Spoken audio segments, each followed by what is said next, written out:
attempt, including a presidential pardon or any form of clemency for Ghislaine Maxwell. This cannot be done. This would be a cover-up. We cannot allow clemency of any kind for Maxwell, not now, not ever. Survivors deserve justice. I urge a strong yes vote. Thank you. I want to thank the gentleman for his eloquent remarks. Pardons are for people who are contrite. Pardons are for people who are repentant. Pardons are not for people who lie. Every member of this body should immediately, verbally, vocally denounce the idea of clemency, commutation, or pardon for Ghislaine Maxwell, and we reserve. The gentleman reserves. The gentleman from Ohio is recognized. Yeah, we reserve, Mr. Speaker. The gentleman reserves. I yield 30 seconds to Ms. Leisure Fernandez. The gentlelady is recognized. There were thousands of girls and young women abused, trafficked, and used by Epstein, the elite and the powerful who believed they could get away with it. Epstein told the young victims that he controlled the banks and the government. Those women refused to be silenced, and today they have pierced the dark with their light. Anytime any girl is trafficked, molested, or abused, the world must stand up. Today, the House proves Jeffrey Epstein wrong. The Senate must do the same tomorrow. The gentleman reserves. The gentleman from Ohio is recognized. Thank you, Mr. Speaker. I yield 2 minutes to the gentleman from California. 1.5 minutes to the gentleman from California. The gentleman from California is recognized. I thank you, Chairman. Mr. Speaker, a minute and a half or an hour, the words would still have to be the same. We've all said that this will pass the House, perhaps unanimously today. I think all of us who have looked at the details of this particular bill know that it is flawed and that before it goes to the President's desk, it has to be amended as it can be amended in the Senate. And we call on the Senate to amend it so that we protect the innocent, so that we have the provisions that were intended perhaps to be in this bill but are not properly written. With that, President Trump has said, get it to his desk, he will sign it. President Trump has said he will do it. But I'm going to say to all of us, it is also important that we remember that Epstein is dead, but people live on, people who were innocent, people who in fact should not be named. We're not talking about the rich and the powerful. We're talking about the very victims. That is what we need to make sure is amended before it goes to the President's desk. And with that, I thank the chairman for his time. I think no more needs to be said that this body will vote for it all, but let's not kid ourselves. It has to be changed so that it properly protects both the tradition of the grand jury and clearly those innocent people that would otherwise be swept up. And I yield back. The gentleman's time has expired. The gentleman yields back. Reserve. The gentleman reserves. The gentleman from Maryland is recognized. This whole bill is about protecting the innocent. Mr. Speaker, the Senate must pass the bill as we are passing it today and as the President has said he would sign it after changing his position on the bill over the weekend when he could see the tidal wave of public opinion moving against him. Let's pass this bill, pass it in the Senate, sign the bill, and let us go ahead and release the complete file. I yield 30 seconds to the distinguished gentlelady from Arizona, Representative Ansari. The gentlelady is recognized. Mr. Speaker, the walls are closing in on Donald Trump and his rich and powerful friends who either abused or raped children or were enabling and complicit in these heinous crimes for decades.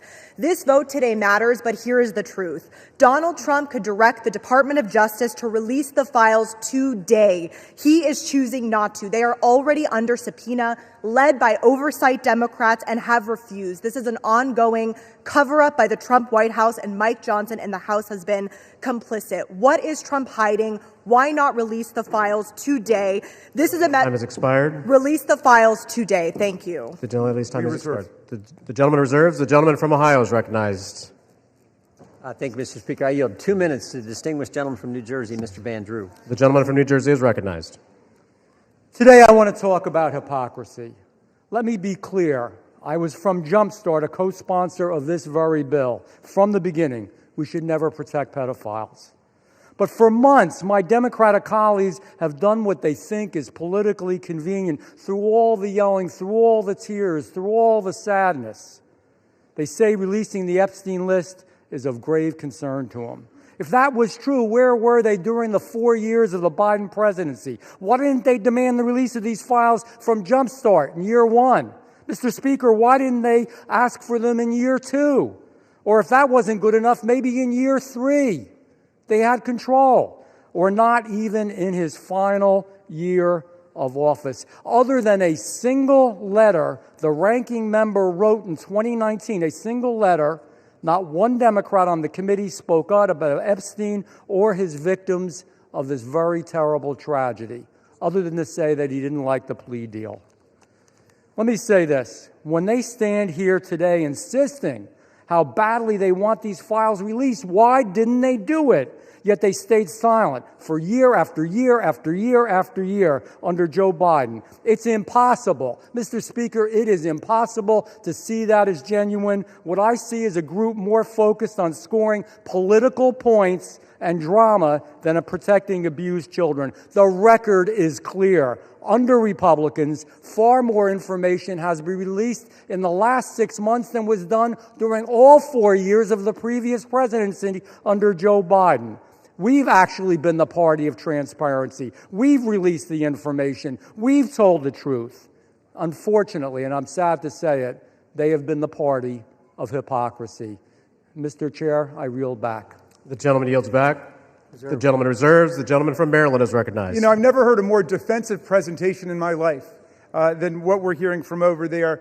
The gentleman should spend a little less time pointing out hypocrisy and a little more time trying to ferret out cruelty, humiliation, and rape. And that's what we're working on. I yield 30 seconds to the distinguished gentleman from California, Mr. Min. The gentleman from California is recognized. I want to remind you that we are all here voting on this bill because President Trump, who has the power to release the Epstein files at any time, has refused to do so, calling this a hoax. We're here because Speaker Mike Johnson and President Trump have gone to extraordinary lengths to try to kill and delay the discharge petition, including refusing to seat Adelita Grijalva for over 40 days and threatening House Republicans who signed on. Now, several of my Republican colleagues have accused those of us House Democrats who support justice here of having Trump derangement syndrome. You all suffer from something much worse, which is pedophile protection syndrome. Stop protecting pedophiles. Release the Epstein files. The victims deserve justice. I yield back. We reserve. Members are reminded to direct their comments to the chair. The gentleman from Maryland reserves. The gentleman from Ohio is recognized. We reserve. The gentleman from Ohio reserves. The gentleman from Maryland. I'm yielding 30 seconds to my friend, Representative Walkinshaw from Virginia. The gentleman is recognized. For years, Mr. Speaker, we have watched dangerous conspiracies like Pizzagate and QAnon shape our political landscape. They help fuel the rise of President Trump and were built on baseless claims about secret pedophile rings, while the real documented case of child sex trafficking involving Jeffrey Epstein remains shrouded in secrecy because President Trump refuses to release the files. What is President Trump hiding? Why won't he release the files? The House finally has the opportunity to act. Release the files and let the American people see the truth. I yield back. The gentleman yields back. We reserve. The gentleman reserves. The gentleman from Ohio is recognized. We reserve. The gentleman reserves. The gentleman from Maryland is recognized. Granting 30 seconds to the very distinguished gentlelady who is finally with us, Representative Adelita Grijalva from Arizona 7th. The gentlelady is recognized. Thank you, Mr. Speaker. I rise today to acknowledge the survivors, family members, and advocates who are here today and have never given up. The legislation in front of us, at its core, is about something very simple. The survivors deserve justice. The American people deserve the truth. To every survivor watching, your courage is inspiring. You are the reason why this vote is happening today. Protecting women and children from pedophiles should not be a Democratic issue, should not be a Republican issue. It should be a human rights issue and a matter of justice. I urge my colleagues to vote yes on the Epstein Files Transparency Act. I yield back. Thank you. Thank you, and we reserve. The chair will remind all persons in the gallery that they are here as guests of the House and that any manifestation of approval or disapproval of proceedings is in violation of the rules of the House. The gentleman from Maryland. Yeah, Reserve? but I'll just add, they're here as honored guests of the House, and we're delighted they're here, and with that, we reserve. The gentleman reserves. The gentleman from Ohio is recognized. Yeah, we reserve. The gentleman reserves. The gentleman from Maryland. I'm granting 30 seconds to Representative Lois Frankel from Florida. The gentlelady from Florida is recognized. Mr. Speaker, for far too long, the survivors of Jeffrey Epstein's abuse were failed by a justice system that minimized their suffering and prosecutors who treated young girls as if they were criminals. That was wrong, and I am here with my colleagues to promise this. We will get to the bottom of why the Epstein survivors were treated so badly, who made those decisions, and who were they protecting. No more secrecy, no more excuses. We all deserve the truth, and I thank the survivors for their courage and perseverance. Your voices are being heard. The gentlelady yields back. The gentleman reserves the balance of his time. The gentleman from Ohio. Thank you, Mr. Speaker. I yield 1 minute to the distinguished gentleman from the great state of Louisiana, the Speaker of the United States House of Representatives, Mr. The gentleman from Louisiana is recognized. Thank you, Mr. Speaker. Thank you, Chairman Jordan, for doing such an extraordinary job on all of this. For 43 long days, the Democrats held this House and the entire country hostage. Finally, with the lights back on, this body's returning to our regular legislative session. We have a lot of work to do. My colleagues on this side of the chamber are ready and eager to get back to our urgent legislative work that we promised the American people we would do. We've got to continue lowering the cost of health care. We've got to bring down prices for American families, and we've got to finish the regular appropriations process, just to name a few of those priorities. And I wish I could say that our first order of business would be to get to those urgent priorities, but of course we're here spending time on the floor about something else. This is something we could have resolved last week when we brought a unanimous consent to pass this discharge with the full support of the body. But our friends over here who are arguing today stalled that. They objected to it, and they wanted to have this exercise instead. And that's why we say that this is a show vote. That's what this is. They're making a show of it. And it really is a shame. We have some heroic women in the chamber today. I met with many of them a while back. They're in the gallery here. They have come forward. They have shown their faces. They've used their names to share the unspeakable tragedies that many of them were subjected to, some of them when they were very young. And it is a heroic service to the country. They are seeking justice, and the justice has been delayed for too long. The Department of Justice, many years ago, should have brought these charges. It took too long to do it. And now we're in this process of making sure all the American people get the information, but we have to do it in the right way, After 4 years of Democrat control under President Biden, they were not truthful with us about a lot of things. The Democrats insisted the border was secure. We knew it wasn't. They insisted that inflation was transitory. We knew it wouldn't be. They misled the American people about the obvious mental and physical decline of the previous commander-in-chief. And now those same Democrats are demanding transparency. Suddenly, transparency is their new word. Out of nowhere, they've taken a curious concern in the Epstein investigation, all in the name of that, in the name of transparency. But the question has been asked here many times during the debate on the floor, and everybody questioning why it is that Democrats have done this right now have to look at the obvious facts. The Democrats had all the Epstein files in their possession for 4 long years under the Biden presidency. The Biden Department of Justice had these files, and no one on this side who is breathless today about the urgency of this release ever said a word about it. And it was the Democrats who could have urged President Biden's Department of Justice to go beyond prosecuting just Epstein and Ghislaine Maxwell, but they didn't do it. And so it's a fair question to ask today, why now? Why the sudden urgent interest in Jeffrey Epstein? Look, we know why. It's because the Democrats were never interested in transparency or executing justice or protecting the victims of this unspeakable tragedy before. The simple truth is obvious for everybody to see.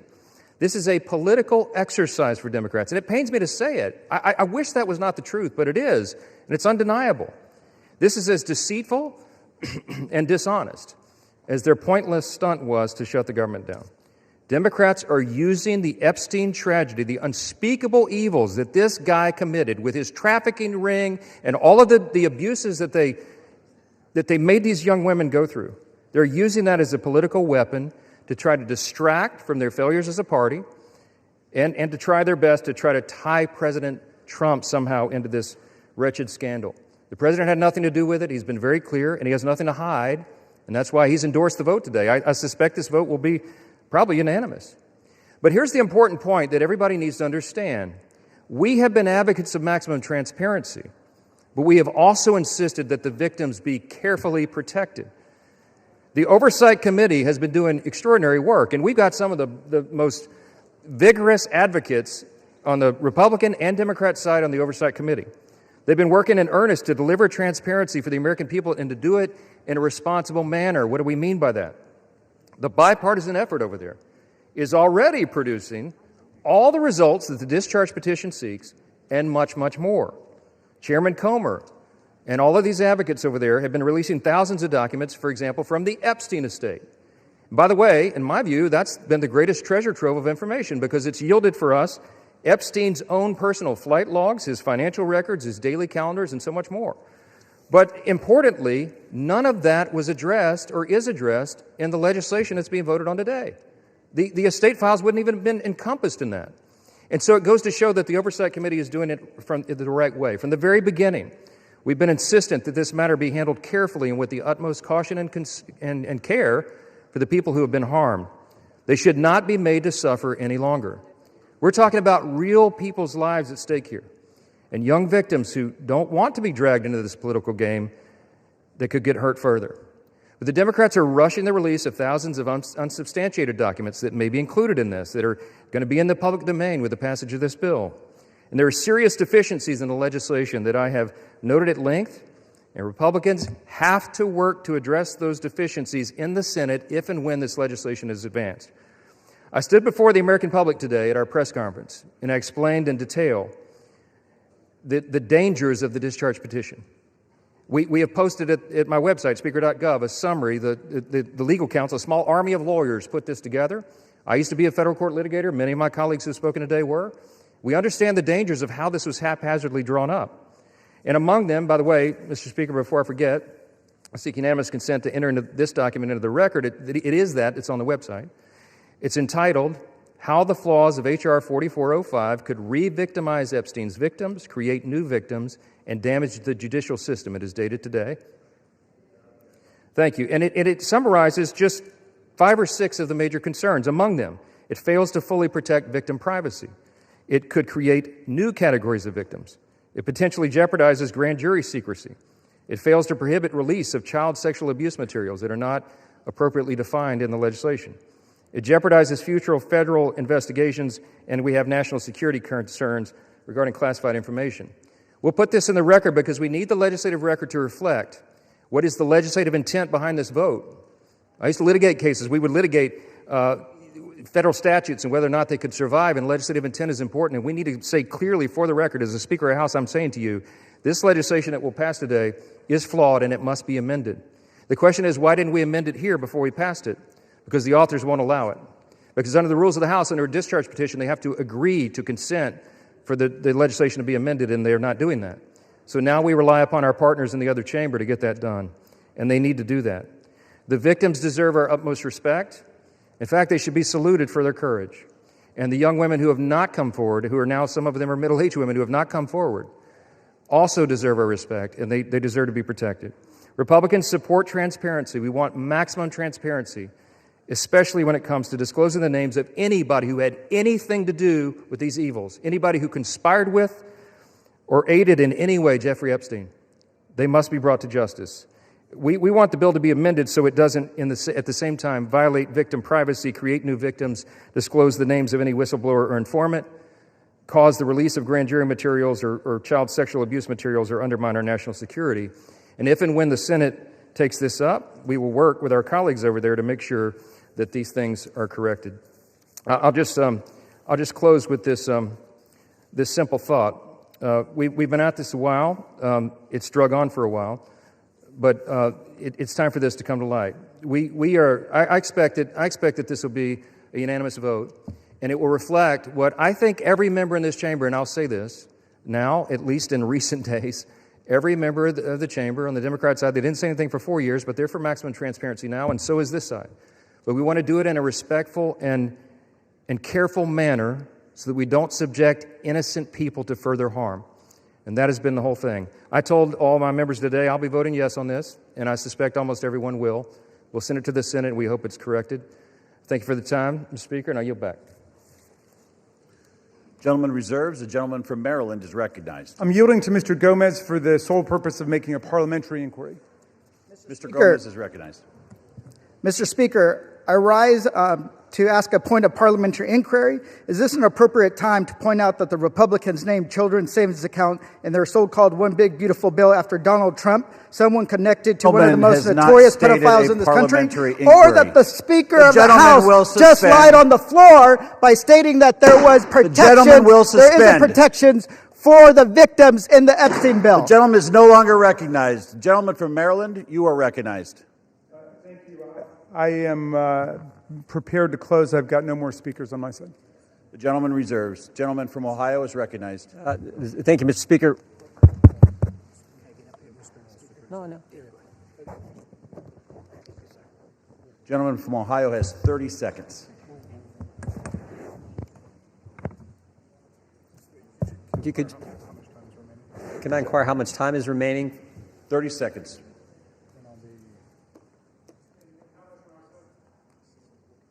Six minutes, 15 seconds. Take 30 his. We reserve. Gentleman reserved. Gentleman from Maryland is recognized. I'll take the opportunity of the Speaker's presence to respond to some of the things that he said. In the very presence of the victims and the survivors who come to join us today, the Speaker said that now would be a time we should be working on urgent legislative work. Mr. Speaker, justice is urgent legislative work. The truth is urgent legislative work.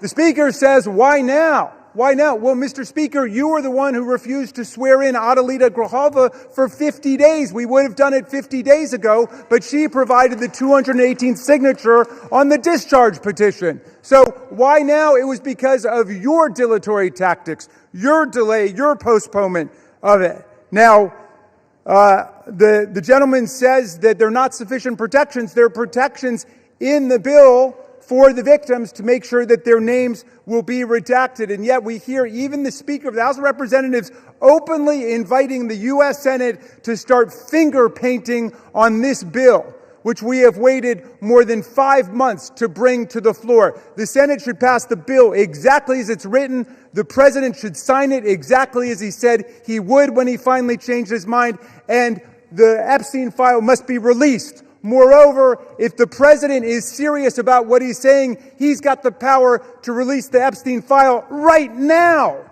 Nobody's stopping him. It's within his possession. It's within his control. He can release the whole thing, and he can redact the names of the victims and others who are innocent in this process.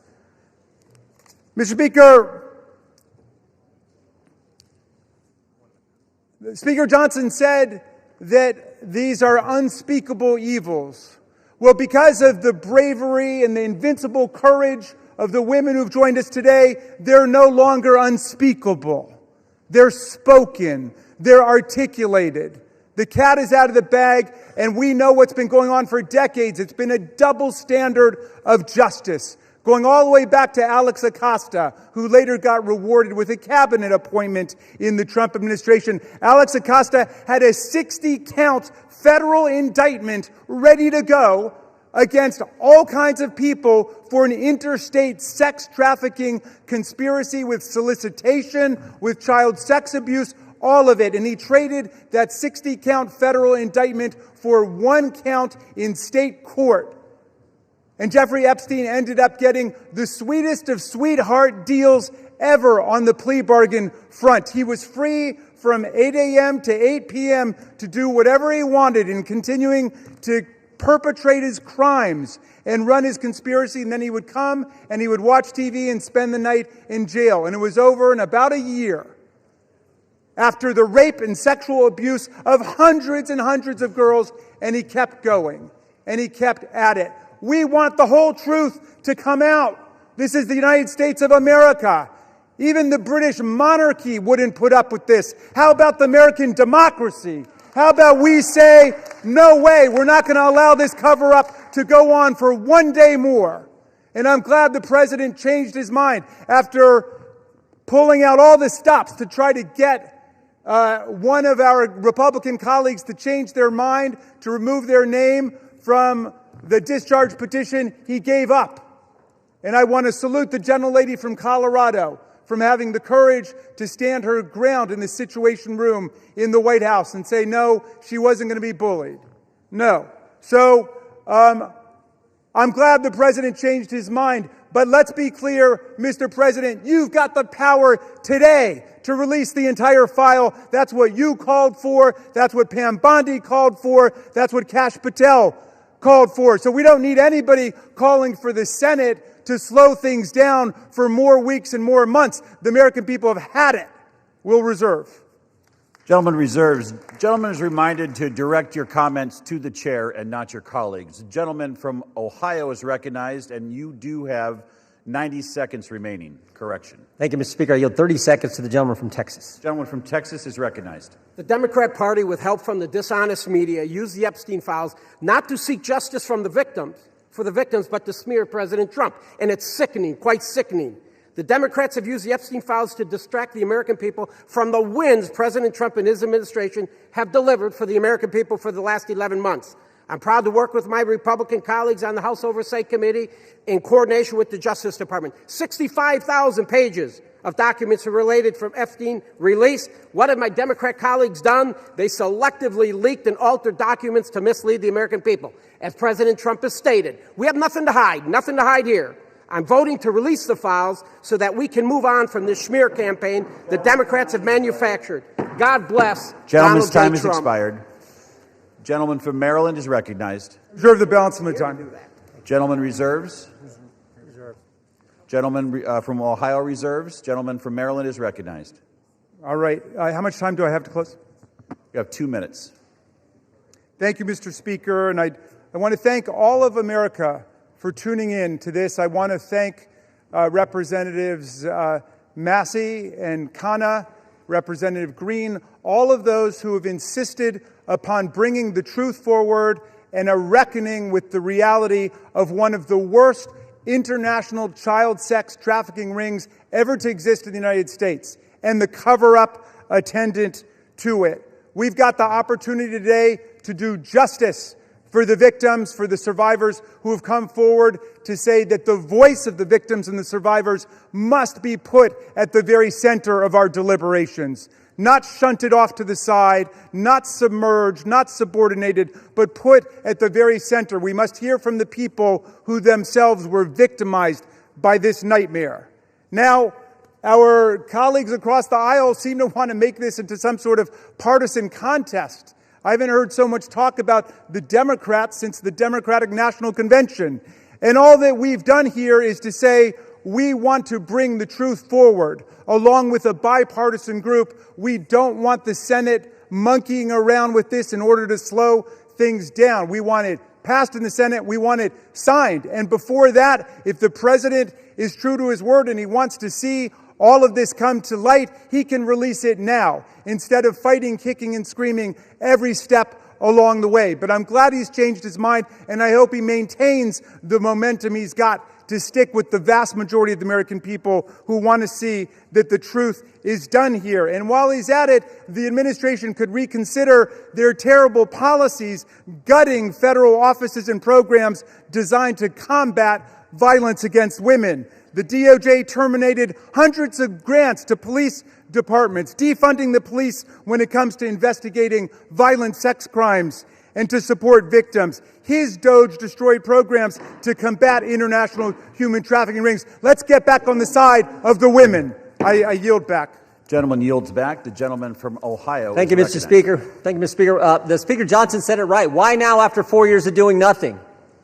Because going after President Trump is an obsession with these guys. Best example is John Brennan testified in front of our committee under oath, said he was not involved with the dossier. Only problem is Tulsi Gabbard declassified a report, released that report, and it said exactly the opposite. And she related a story in there where a CIA official went up to Mr. Brennan and said, we shouldn't include this in the report. And John Brennan's response was, yeah, but doesn't it ring true? Forget the facts, forget the truth, go after Trump, put it in. Same dynamic at work here. We're all for protecting innocent victims. We're all for exposing the bad guys who did bad things. But this is an obsession with the left. For 10 years, it's going after President Trump. So vote yes. Make sure the bad guys are held accountable. We all want to do that. Speaker Johnson's right. I think it's going to be unanimous. But understand what they're doing, because they had 4 years and didn't do a darn thing. With that, I yield back. Gentleman yields back. The question is, will the House suspend the rules and pass the bill, H.R. 4405? Those in favor, say aye. Those opposed, say no. In the opinion of the chair, two-thirds being in the affirmative, the rules are suspended. The bill is passed, and without Can I request a recorded vote, Mr. The Speaker? gentleman from Maryland is recognized. Yeah, I'm requesting a recorded vote. The gentleman from Maryland has requested a recorded vote. Those favoring a recorded vote will rise. A sufficient number having risen, a recorded vote is ordered. Members will record their votes by electronic device. Pursuant to Clause 9 of Rule 20, this 15-minute vote on the motion to suspend the rules will be followed by 5-minute votes on ordering the previous question on House Resolution 879, adoption of House Resolution 879 if ordered, and adoption of House Resolution 878. This is a 15-minute vote.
On this vote, the yeas are 427, the nays are 1.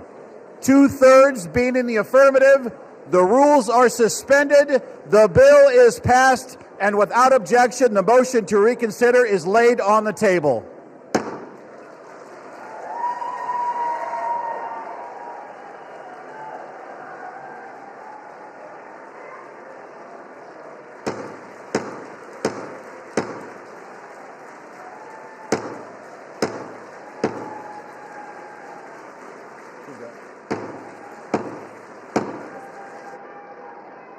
Pursuant to Clause 8, Rule 20, the unfinished business is the vote on ordering the previous question on House Resolution 879, on which the yeas and nays are ordered. The clerk will report the title of the resolution. House Calendar Number 47, House Resolution 879. Resolution providing for consideration of the joint resolution, Senate Joint Resolution 80, providing for congressional disapproval under Chapter 8 of Title 5 United States Code of the rules submitted by the Bureau of Land Management relating to National Petroleum Reserve in Alaska Integrated Activity Plan Record of Decision, providing for consideration of the joint resolution, House Joint Resolution 130, providing for congressional disapproval under Chapter 8 of Title 5 United States Code of the rules submitted by the Bureau of Land Management relating to Buffalo Field Office Record of Decision and approved Resource Management Plan Amendment, providing for consideration of the joint resolution, House Joint Resolution 131, providing for congressional disapproval under Chapter 8 of Title 5 United States Code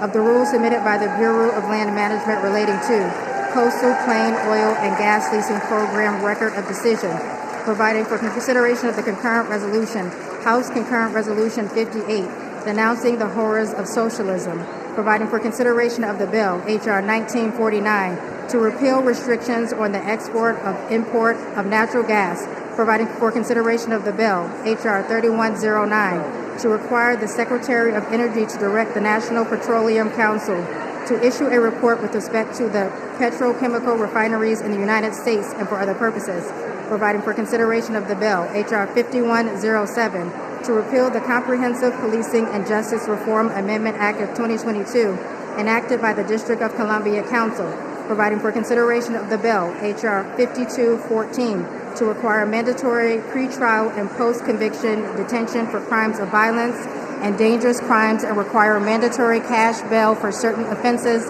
that pose a threat to the public safety or order in the District of Columbia, and for other purposes and for other purposes. The question is on ordering the previous question. Members will record their vote by electronic device. This is a 5-minute vote.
On this vote, the yeas are 217, the nays are 211. The previous question is ordered. The question is on the adoption of the resolution. Those in favor say aye. Those opposed say no. In the opinion of the chair, the ayes have it. Speaker, For what purpose does the gentleman from Massachusetts rise? I ask for a recorded vote. A recorded vote is requested. Those favoring a recorded vote will rise. A sufficient number having risen, a recorded vote is ordered. Pursuant to Clause 8 of Rule 20, further proceedings on this question will be postponed.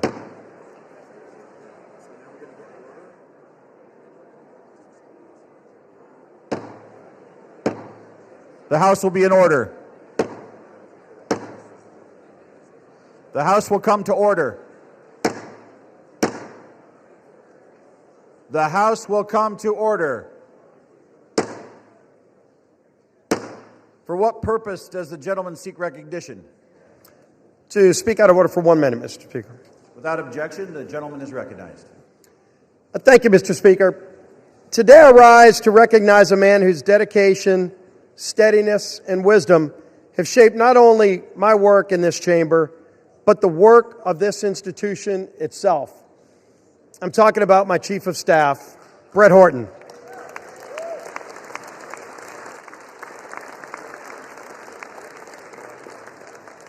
There are few people who know Capitol Hill more intimately than Brett. For 15 years... Gentlemen will suspend. The House will be in order. For 15 years, he's been by my side. He began as my counsel in 2010 and worked his way through some of the most demanding, consequential roles in the House. Policy Director at the Republican Study Committee, Floor Director in the Majority Whip's office, and for the last decade, my Chief of Staff in both the Whip's office and the Leader's office. To me and to countless members of Congress and staff, Brett Horton has been far more than a colleague. He's been a trusted advisor, steady in his approach, wise in his counsel, and deliberate in his words and actions. When the stakes were the highest, Brett's voice was the one you wanted in the room. His fingerprints are on every major Republican policy victory we've achieved in the past decade. But perhaps more importantly, he's been by my side through tough personal and professional challenges that extend far beyond legislating. In the aftermath of the congressional baseball shooting, an event that shook my family, my staff, and this entire conference in Congress, Brett's leadership and friendship were unwavering. He helped carry us through one of the most difficult and unprecedented challenges we ever faced. Mr. Speaker, public service at this level demands trust, character, and unwavering duty for the institution that is this United States Congress. Brett Horton embodies all of these qualities. I'm profoundly grateful for his years of service to me personally, to this House, and to our country. As Brett begins his next chapter, I have no doubt he'll continue to serve with the same excellence that has defined his entire career. The United States House of Representatives is the stronger institution because of Brett Horton's distinguished service here. I wish Brett all the best in his future endeavors, and I tell you, thank you, Brett, for your personal friendship and for your service to this great United States of America and this great Congress. Thank you, Brett Horton.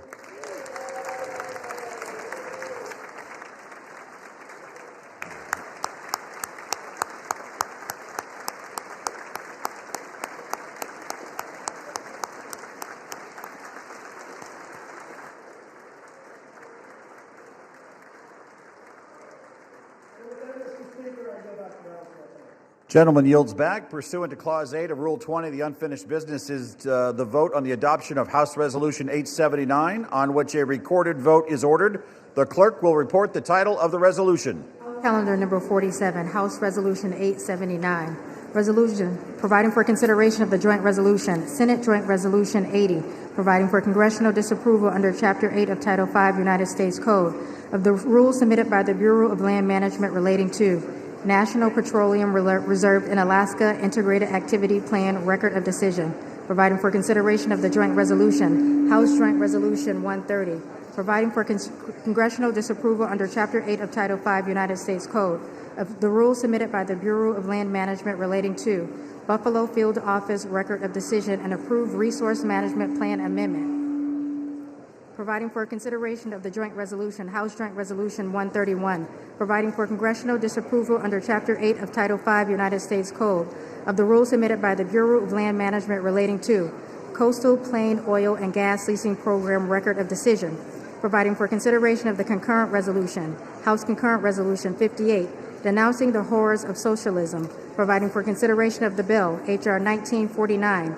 to repeal restrictions on the export and import of natural gas, providing for consideration of the bill, H.R. 3109, to require the Secretary of Energy to direct the National Petroleum Council to issue a report with respect to the petrochemical refineries in the United States and for other purposes, providing for consideration of the bill, H.R. 5107, to repeal the Comprehensive Policing and Justice Reform Amendment Act of 2022, enacted by the District of Columbia Council, providing for consideration of the bill, H.R. 5214, to require mandatory pre-trial and post-conviction detention for crimes of violence and dangerous crimes and require mandatory cash bail for certain offenses that pose a threat to the public safety or order in the District of Columbia and for other purposes and for other purposes. The question is on the adoption of the resolution. Members will record their votes by electronic device. This is a 5-minute vote.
On this vote, the yeas are 217 and the nays are 210.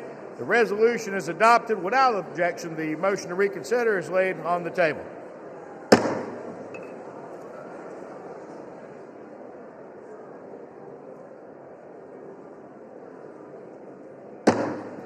Pursuant to Clause 8 of Rule 20, the unfinished business is the vote on adoption of House Resolution 878, on which the yeas and nays are ordered. The clerk will report the title of the resolution. House Resolution 878, resolution disapproving the behavior of Representative Jesus G. Chuy Garcia of Illinois. The question is on adoption of the resolution. Members will record their votes by electronic device. This is a 5-minute vote.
On this vote, the yeas are 236, the nays are 183, with 4 answering present. The resolution is adopted.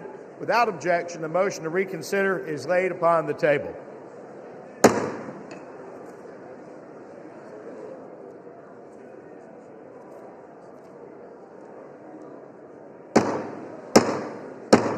The House will come to order. The House will come to order. For what purpose does the gentleman from South Carolina seek recognition? Mr. Speaker, pursuant to Clause 2A1 of Rule 9, I rise to give notice of my intent to raise a question of the privilege of the House. The gentleman is recognized. Just a moment. Members of the House will come to order. Chair would ask members to please take conversations off the floor. The gentleman is recognized.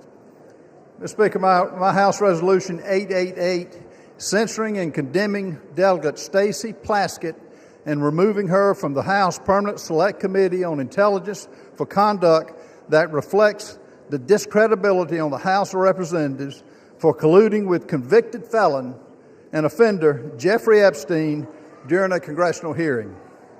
Whereas Stacey Plaskett, the delegate representing the United States Virgin Islands in the House of Representatives, inappropriately coordinated in real time with convicted sex offender Jeffrey Epstein in a congressional hearing in February of 2019. Whereas Delegate Plaskett was actively coached by Epstein during the hearing, receiving instructions on specific lines of questioning, and was congratulated after the message by Mr. Epstein, good work. Whereas Jeffrey Epstein, the Speaker of the House is not in order. The gentleman has the floor. The chair would again ask the body to please observe decorum and keep conversations to a minimum. The gentleman has the floor. Whereas Jeffrey Epstein was a known convicted felony sex offender, having pled guilty and been convicted for procuring a child for prostitution and solicitation, a proselyte in a plea deal in 2008, and served a 13-month prison sentence. Whereas in the course of that investigation, the FBI compiled reports on dozens of confirmed minors who credibly alleged sexual abuse by Mr. Epstein. Whereas Epstein was under further federal investigation beginning in November of 2018, 2 months before Delegate Plaskett's recently revealed text exchange during a congressional hearing, following investigative reporting by the Miami Herald detailing Epstein's controversial 2008 plea deal and highlighting accounts of his victims. Whereas Epstein was arrested in July of 2019 and charged with 1 count of sex trafficking of minors and 1 count of conspiracy to commit sex trafficking of minors, he was later found dead in the New York Metropolitan Correctional Center. Whereas according to documents released from Epstein's estate during a House Committee on Oversight and Reform hearing featuring testimony from Michael Cohen, the disgraced former attorney for President Donald J. Trump, Delegate Plaskett coordinated her line of questioning with Jeffrey Epstein in real time over text messages while the hearing was underway. Whereas Delegate Plaskett, who previously served as an Assistant Attorney General in the United States Department of Justice Civil Division, is known to have had extensive political, personal, and professional connections with Epstein after his conviction as a sex offender up to the time of his arrest and then his death in 2019. Whereas Delegate Plaskett's relationship with Epstein stands in stark contrast to the public image that she has curated for herself as a defender of justice and accountability, and while secretly collaborating with an individual whose crimes against vulnerable women and children shocked the entire nation.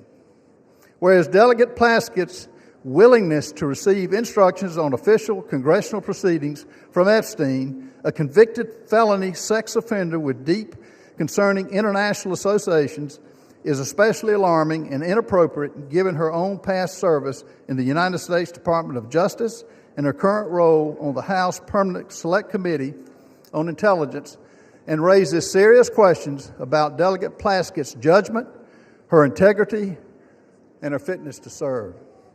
Whereas such associations erode public trust in Congress, particularly when they involve using input from a sex offender to advance partisan attacks during official proceedings. Now, therefore, be it resolved, Section 1, censure of Delegate Stacey Plaskett. Resolved that the House of Representatives censures and condemns Delegate Stacey Plaskett for inappropriate coordination with convicted sex offender Jeffrey Epstein during a congressional hearing which reflects discreditably on the House of Representatives, and directs the Committee on Ethics to conduct a full investigation into the extent of Plaskett's ties to Epstein and any further improprieties. Section 2, remove from House Permanent Select Committee on Intelligence. The following named member be and is hereby removed from the following committee on the House of Representatives. Permanent Select Committee on Intelligence, Ms. Plaskett. The chair will now recognize the gentleman from South Carolina to offer the resolution just noticed. Does the gentleman from South Carolina offer the resolution? I do. The clerk will report the resolution. House Resolution 888. Whereas Stacey Plaskett, the delegate representing the United States Virgin Islands in the House of Representatives, inappropriately coordinated with convicted sex offender Jeffrey Epstein in a congressional hearing in February 2019. Whereas Delegate Plaskett was actively coached by Epstein during the hearing, received instructions on specific lines of questioning, and was congratulated afterwards with the message, "Good work." Whereas Jeffrey Epstein was a known convicted felony sex offender, having pled guilty and been convicted for procuring a child for prostitution and for soliciting a prostitute in a plea deal in 2008 and served a 13-month sentence. Whereas in the course of that investigation, the FBI compiled reports on dozens of confirmed minors who credibly alleged sexual abuse by Epstein. Whereas Epstein was under further federal investigation beginning November 2018, 2 months before Delegate Plaskett's recently revealed text exchange during a congressional hearing, following investigative reporting by the Miami Herald detailing Epstein's controversial 2008 plea deal and highlighting accounts of his victims. Whereas Epstein was arrested in July 2019 and charged with 1 count of sex trafficking of minors and 1 count of conspiracy to commit sex trafficking of minors, and he was later found dead in the New York Metropolitan Correctional Center. Whereas according to documents released from Epstein's estate, during a House Committee on Oversight and Reform hearing featuring testimony from Michael Cohen, disgraced former attorney to President Donald J. Trump, Delegate Plaskett coordinated her line of questioning with Jeffrey Epstein in real time over text message while the hearing was underway.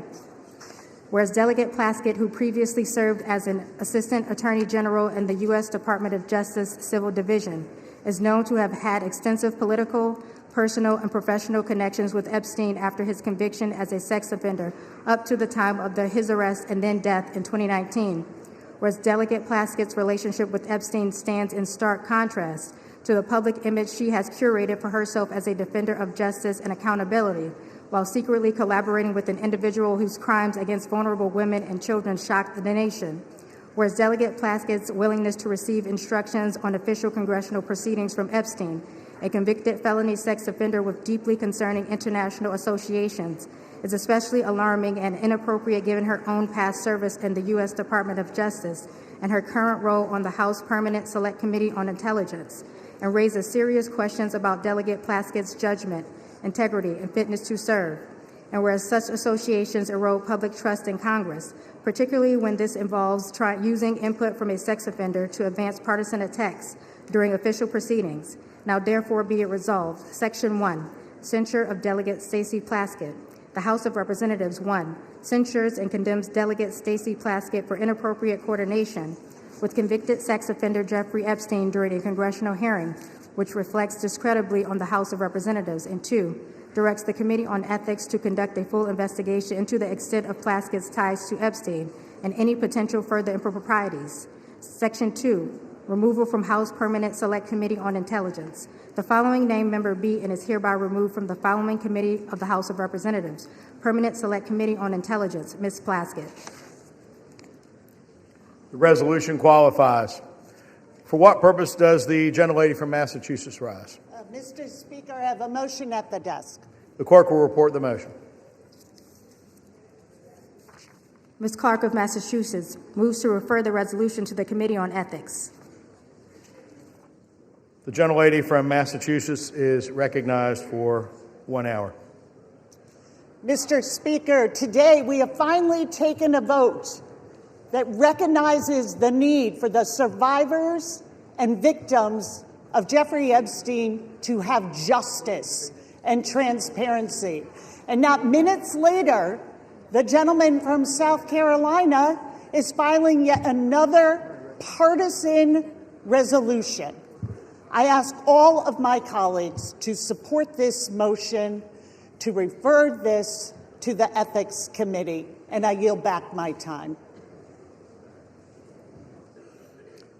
Without objection, the previous question is ordered.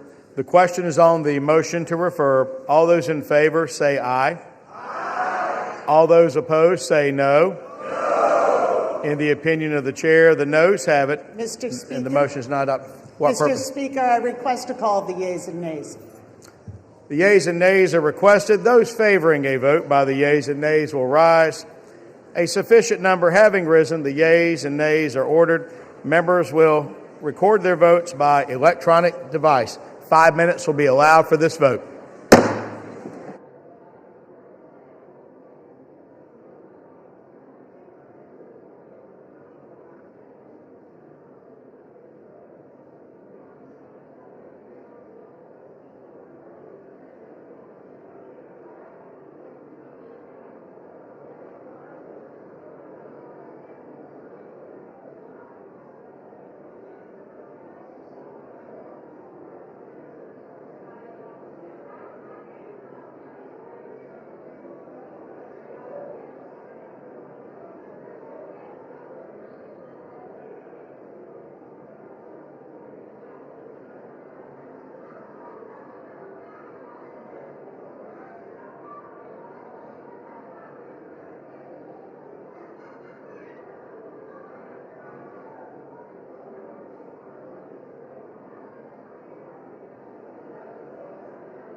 On this vote, the ayes are 213 and the noes are 214. The motion is not adopted. Without objection, the motion to reconsider is laid on the table.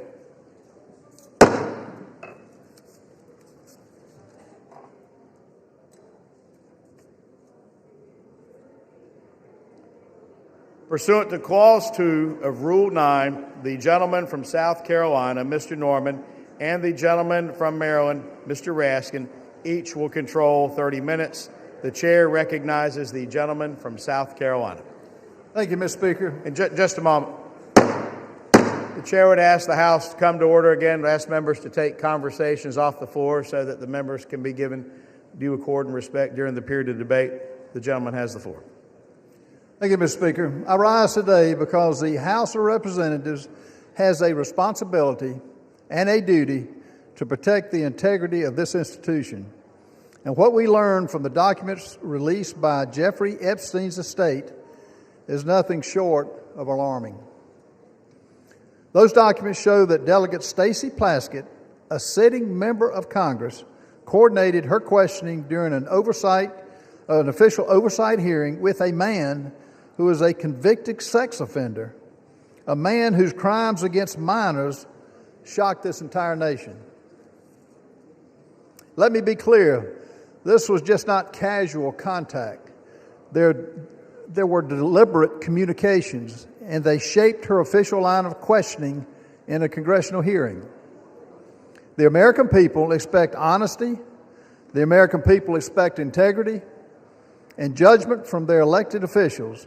They expect members of Congress to conduct themselves with one word: decency, not to seek advice from a predator who exploited minor children. This resolution does not accuse. It acknowledges what is documented. It censures Delegate Plaskett for her conduct, removes her from the Intelligence Committee, where her judgment is paramount, and directs a full investigation into the extent of her relationship with Mr. Epstein. Some will try to spin this as politics, but protecting the honor of this body is not partisan. It's not Democrat. It's not Republican. Standing against a convicted predator's influence in our proceedings is not partisan. It's basic decency. We cannot pretend this didn't happen. The American people deserve better. Speaker, I reserve. The gentleman reserves. The gentleman from Maryland is recognized. Thank you kindly, Mr. Speaker. I yield myself such time as I may consume. The gentleman is recognized. And I rise in opposition to this resolution.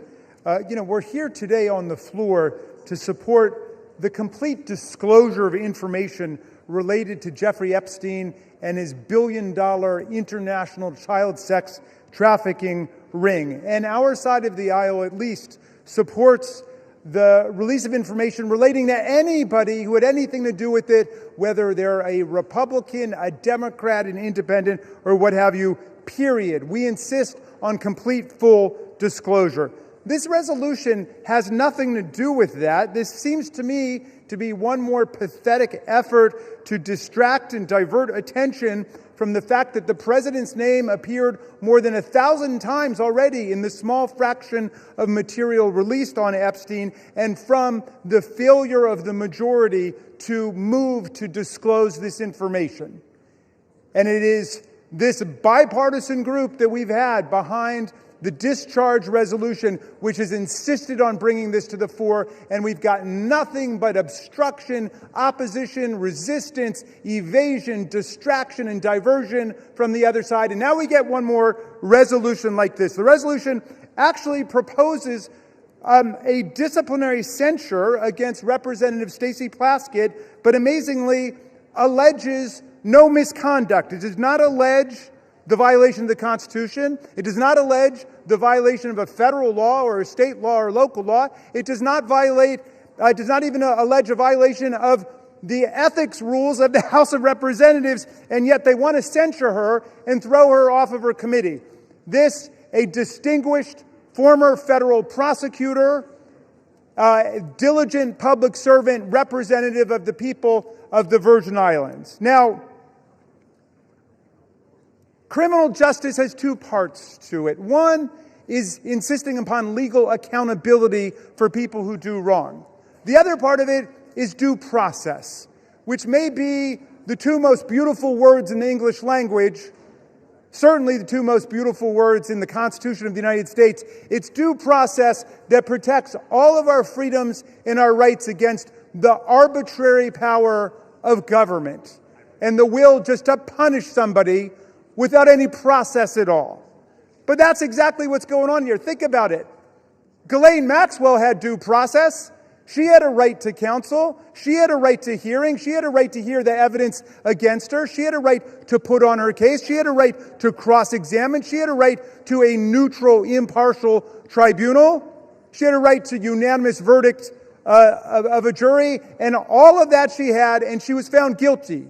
And that's why she was sentenced to jail for 20 years, even though Donald Trump has transferred her from a real prison to a prison camp where she's gotten very special pampered treatment, like she's in a Trump hotel. She gets room service to her cell. She gets gym privileges other inmates don't get. She gets to use the warden as a go-between with people outside of the institution and so on. But in any event, she had due process. Donald Trump had due process. He was convicted on 34 felonies, but he had the right to counsel. He had the presumption of innocence. He had a unanimous jury trial right. They had a right to cross-examine everybody, put their own witnesses on. Now, they want to take a former United States prosecutor, the representative of the people of the Virgin Islands, and without even going to the ethics committee, much less a court, they want to arraign her on some charges based on a newspaper article that she did something lawful. However ill-advised it may have been, she took a phone call from one of her constituents. Now, I don't think it is the position of the very distinguished gentleman that if we find Jeffrey Epstein on the phone with Donald Trump, he should be impeached for it, or is that his position? Is his position that any time Jeffrey Epstein got somebody on the phone and he got a lot of people on the phone, that person is suddenly guilty? That sounds like guilt by association. That sounds like collective guilt. Our minority whip introduced a perfectly reasonable amendment to say, let's refer this to an ethics committee. Let's have a real hearing. They didn't want to have a real hearing. They want to rush to judgment. Why? So there can be some headline that will please Donald Trump tomorrow instead of a unanimous statement, or forgive me, I think the distinguished gentleman from Louisiana may have dissented, but an otherwise unanimous verdict of the House of Representatives that the American people want all the files open. We've had enough of the cover-up. We want all of the truth. We want the survivors and the victims to have the possibility of accountability. Well, they want to give them another headline, which is that they've arraigned a Democratic member for taking a phone call from her constituent, Jeffrey Epstein, in the middle of a hearing. And of course, I don't think there's any rule here against taking phone calls in a hearing. Now, if you want to actually give her the chance to explain what happened, then we would take it to the ethics committee. I still don't see what the charge is. Where is the ethical transgression? Where is the legal transgression? Are you saying anybody on your side of the aisle who had a phone call with Jeffrey Epstein should be censured? Be careful your answer there, because there's a lot more that's about to come out, right? So you should think about what is the principle behind this rush to judgment. I want to close just with this thought, because I know there were a lot of people in the chamber who were here when this happened, and a lot who weren't.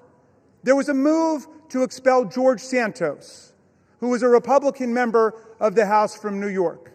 And it was the same kind of rush to judgment, absolute political frenzy. And I looked at it for about 60 seconds. And, I was a professor of constitutional law, so call me a legal nerd. But I said, wait, this guy's not been convicted of anything.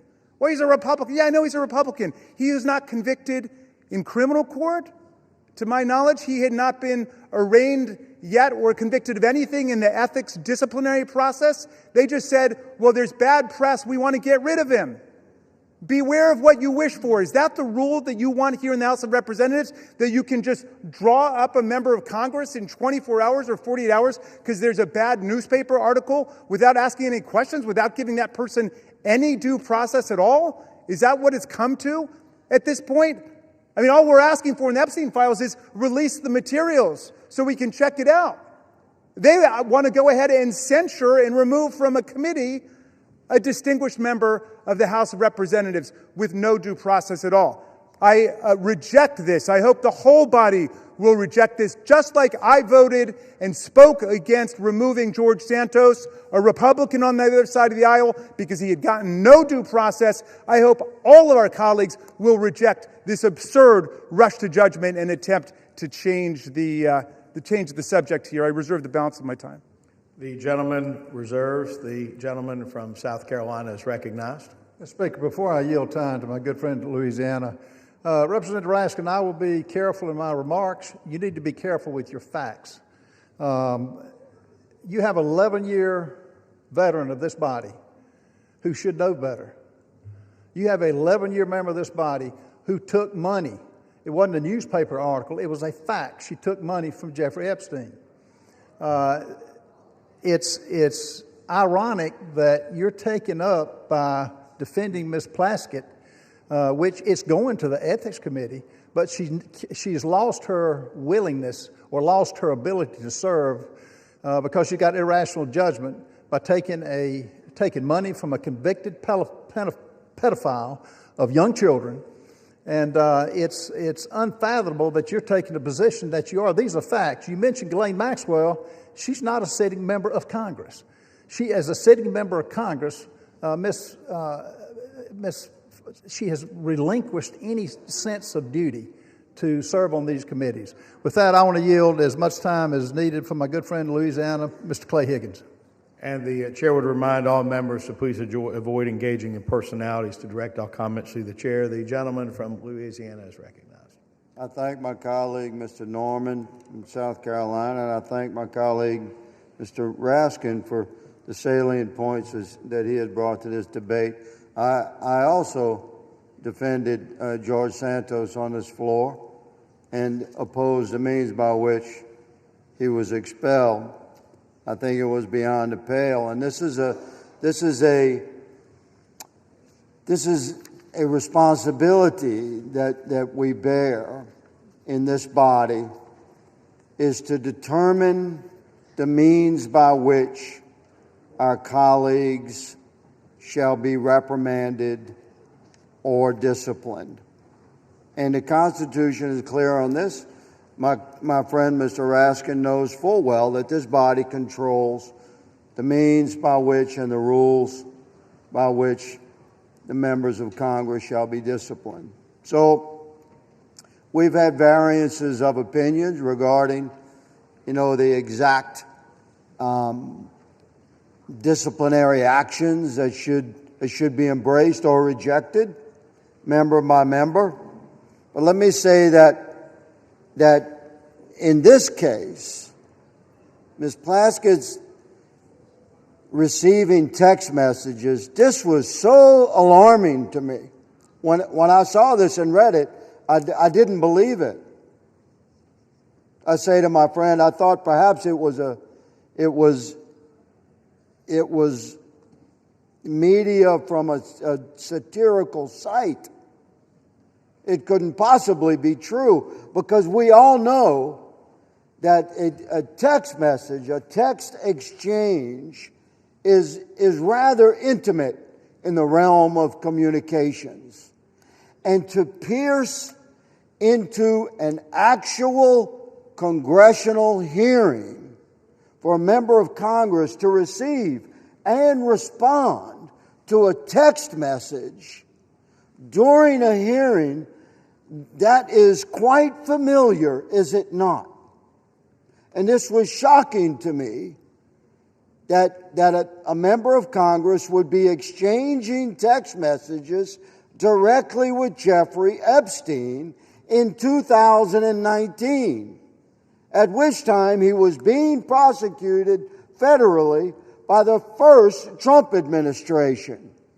He had received some nature of a sweetheart deal back in 2007 and avoided federal prosecution by pleading no contest to some level of state prosecution, where he was sentenced, Mr. Speaker, to 13 months. My understanding, he did 11 months, and at the easiest time that could be done. He walked every day during the day on a work release program. So that sweetheart deal, let me say, should be looked at. And now, to my horror, who has come to light that should be looked at? What was her involvement? Was there some involvement then? She's a good lady from the Virgin Islands. Where did Jeffrey Epstein live? In the Virgin Islands. She was a constituent in 2019. Was she a friend in 2007? During her service to the DOJ, which my friend has brought up, was there any interactions? These are the questions we have. The good lady from the Virgin Islands has crossed the threshold of reasonable suspicion, and therefore she should be investigated. During said investigation by ethics, and I would recommend by DOJ, and I would recommend by oversight and judiciary committees. Meanwhile, she should absolutely be removed from the House Select Committee on Intel. This, Mr. Speaker, is my position. I presented without note for the betterment of the debate of this body, and I yield my time back to the gentleman from South Carolina. I reserve. From South Carolina, the gentleman from South Carolina reserves. The gentleman from Maryland is recognized. Thank you, Mr. Speaker. It's always a pleasure to hear my friend from Louisiana. Both of the Republican speakers have said this demands an ethics investigation. I think Mr. Higgins just said it should be investigated by oversight and by judiciary, as well as by ethics, as well as by others. This resolution censures her and punishes her before there's been 1 day of investigation. There's been no investigation at all. That was the whole burden of the minority whip's amendment. It was to say, let's have an investigation, refer it to the Ethics Committee. That's why the distinguished gentleman from Louisiana and I both voted against, and we got a majority to vote against censuring or expelling even George Santos without any ruling by our ethics disciplinary body. Isn't that putting the cart before the horse? I don't get it. I wish one of you could explain that to us, why we should censure her before there's been 1 day of actual investigation.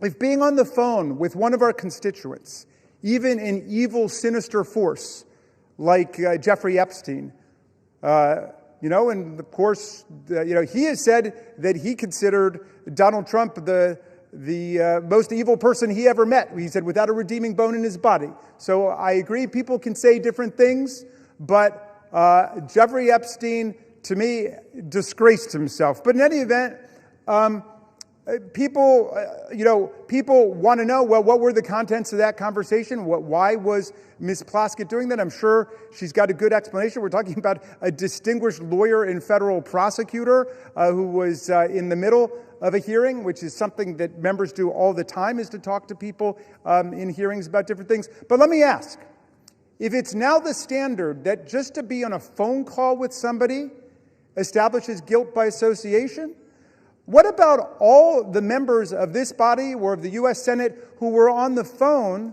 with January 6th insurrectionists and President Trump and his associates who were trying to block the certification of the election as people were chanting, "Hang Mike Pence"? A lot of phone calls, a lot of traffic going on. In fact, that's why our Republican colleagues dealt themselves $1 million cash payoff bonanza provision in the most recent Republican spending bill. They put that in there because their phone records had been subpoenaed lawfully by a grand jury. They were treated like every other American citizen because their names came up as potentially being involved in that conspiracy to somehow shut down proceedings in the House and the Senate. Now, are we saying just because they were on a phone call, they're guilty of something, we should strip them of their committee assignments? We should censure them? Have we gotten to that point? I mean, come on. This is the House of Representatives of the United States of America. Let's stick by the Constitution. Let's stick by due process. Let's go through the rules. I yield 5 minutes to my distinguished colleague from Connecticut, Representative Hines. The gentleman from Connecticut is recognized. Thank you, Mr. Speaker, and I thank the gentleman from Maryland. I'm not going to speak today about Jeffrey Epstein or January 6th. I'm going to confine my remarks to two things that I know about. And I'm going to take a deep breath right now Because to stand here and to have to listen to the gentleman from Louisiana in the guise of just asking questions, besmirch one of the finest members I have had the honor of serving with, I would think would offend the sensibility of anybody in this chamber. But I'm going to limit my remarks to two things I know very well. Number one, the House Permanent Select Committee on Intelligence and what we need to do to preserve that very special environment. And number two, the character of Delegate Stacey Plaskett. On HPSCI, I've served for 10 years. And with Chairman Turner and now with Chairman Crawford, we have fought for that decade to keep the Select Committee on Intelligence immunized from the sewage that flows through this chamber, the partisan attacks, the hideousness. And by and large, we've been pretty successful, with one exception, when that committee got involved in the political investigation around Ukraine in the first Trump administration. Every single day, the leaders of that committee work hard, establish friendships, and do the work we need to do to make sure that the toxicity and the sewage that we're hearing right now don't impinge the critical work of making sure that our intelligence communities are keeping Americans safe and not violating civil liberties and not doing things inconsistent with the desires and character of the American people. This effort, put forward by a bunch of people who haven't served on that committee and who have no idea the comity and the grace with which that committee serves. You, sirs, will hurt this committee badly. And I expect every Republican on the Intelligence Committee, and I'll say it again, I expect every Republican on the Intelligence Committee who know Ms. Plaskett and who know the committee to vote no on the idea that without evidence and without due process, Ms. Plaskett should be removed from that very special committee. This resolution would strike a devastating blow to HPSCI's ability to work effectively by removing a member in good standing based on a newspaper article about text. No due process, no evidence, nothing offered other than a newspaper article which has moved the gentleman from South Carolina, a member who is consistently engaged in a bipartisan and productive way with the committee's work, to make some unrelated political statement will do profound damage to this essential committee. Now let me just talk for a moment about Ms. Plaskett. I've served in this institution for 17 years, longer, I think, than most people in this chamber. And I have not had the honor of serving with somebody with the integrity and the commitment and the hard-working bona fides as Ms. Plaskett. We can argue about the wisdom or the judgment associated with those texts. I'm told that apparently Mr. Epstein was a constituent. But on any one of us, our worst day, our biggest misjudgment is not to be judged without any due process, especially in the context of this superb member, this critical member of the Intelligence Committee. The result of this resolution, if it were to pass, will be to undo the efforts of the Republican Speaker and the Republican Chairman of the Intelligence Committee, Mr. Crawford, to restore the committee to what it was intended to be. And while the bill for that decision won't come due immediately, it will come due over time in the form of a less accountable and less effective intelligence community with less effective oversight for Congress. So I don't expect the gentlemen who have offered this up to back down now, but I do expect every single member of the Intelligence Committee that elect those few who understand what it is we need to do to close the door on the flow of partisan sewage which we see now threatening the critical work that we do. Vote no on this appalling resolution. I yield back. We reserve. The gentleman from Connecticut yields back to the gentleman from Maryland. The gentleman from Maryland reserves. The gentleman from South Carolina is recognized. Speaker, can I inquire about how much time we have left? 2.5 minutes. 2.5 minutes? 22 and a half 22 minutes. and a half minutes. Yes, sir. Let me just say, for my good friends on the left, you know, we're hearing words. That's all this is, words. You're taking the side of a young lady who should have known better. She served for 11 years. She disparaged herself. She did it to herself. This is not smoke and mirrors. This is actual text that pretty well indicts Ms. Plaskett. Would she probably take it back? Yes, but it's too late now. I want to yield as much time as needs to be consumed by my good friend from Texas, Chip Roy. The gentleman from Texas is recognized. I thank the gentleman from South Carolina. I thank him for bringing forward this important resolution before the body. I do want to say I appreciate the gentleman from Maryland, his commentary about the vote on removal and his considered judgment with respect to Santos, and I agreed with him at the time and made the same points.